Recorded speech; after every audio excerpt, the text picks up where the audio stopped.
our day 3 on our homestead. We've got our head of 2. There's 2 500-pound bulls out here, and we've already got the next paddock put in front of them. What we're trying to do, folks, is just take the top third of the plant. So we started out with 7 inches. We've taken it down to around 4 to 5 inches. We're moving them. So the longer grass blades you leave behind, the more sunlight you can catch, the quicker the grass will grow back. You're going to catch more rainwater, more dew. If you graze it down too short, you're going to be out of the grazing business pretty quickly. The boys have got a reel fastened end up here, and that's the next paddock in front of them. What they're going to do is they're going to gather up the 2 bulls and just push them into the next paddock, and they're going to take that reel and they're going to hook it right here. By hooking it right here, this is our lane back to the water. Well, you don't need to take that second reel all the way back to the water. You just hook it on right here.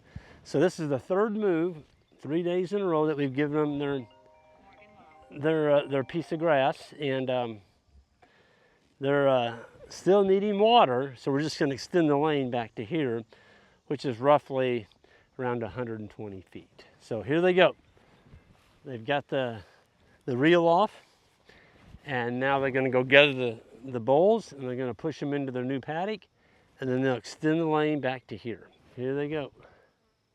So you just grab the reel, get around your cattle, and because they're so broke to poly braid, once they feel that on their butt, they're gonna be able to just push them right into the next paddock.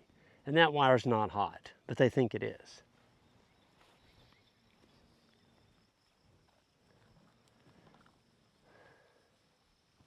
The more you move your cattle, they get like this, folks. They get like trained dogs. These are bulls. They don't even act like bulls. They're glad to see us because they know they're going into a new paddock. They tame down. The more you move your animals, the tamer they get. Tame animals are tender animals. Tame animals are animals that are not going to hurt you. You don't want them coming after you, knocking you on the ground and breaking a rib. So here they go. They're going to extend the lane.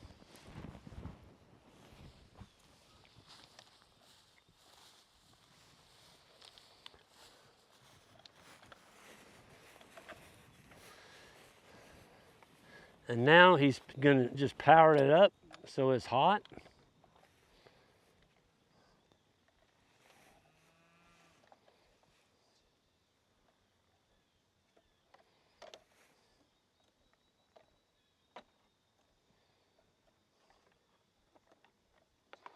Like that. There it is. So now when they get ready to drink from that far paddock, they just go in up here and just walk back and get them a drink, and then go back onto the fresh paddock and they can continue grazing again. So you're keeping your manure and you're keeping your urine out there on the paddock instead of in one little tiny spot. So that's the way it's done. We've got our shade, we've got our water, they've got the forage, and then the last thing that your animals would need would be a mineral feeder. And it can be really simple, just a rubber tub. I usually, if I've got a small herd like that, I'm gonna feed just a complete mineral, but I buy a good one. All minerals expensive. I don't care what you buy, it's all expensive, but there is a complete mineral that I used to feed before I got on the cafeteria style. But with a small herd like this, folks, you're not gonna wanna buy 16 different minerals for 2 animals. I would just go get Purina, the one they call Wind and Rain. It's a good mineral. I fed it for many years when I custom grazed. And just make sure that when you get it, it doesn't have the insecticide in it. They sell one that's got insecticide, and what that does is it kills all the life in your manure pad. It kills the fly maggots, but it also kills the manure and anything that eats it. Your worms, your dung beetles, all your soil life. You're wiping out the life on your farm. So don't get the one with the insecticide in it. But I'll just get a 7-gallon, they call them a 7-gallon Rubbermaid tub, and put you a block in there, a couple bricks. If you don't, they'll flip it upside down. So the bricks are there for weight to keep the animals from flipping it. And that works real good. Always put your mineral, don't put it down there by your water tank.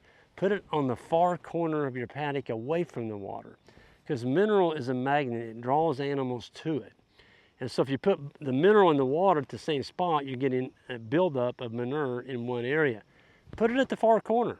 It's going to bring manure toward that far corner of your paddock, and that's going to grow you more grass. That's what you're all about.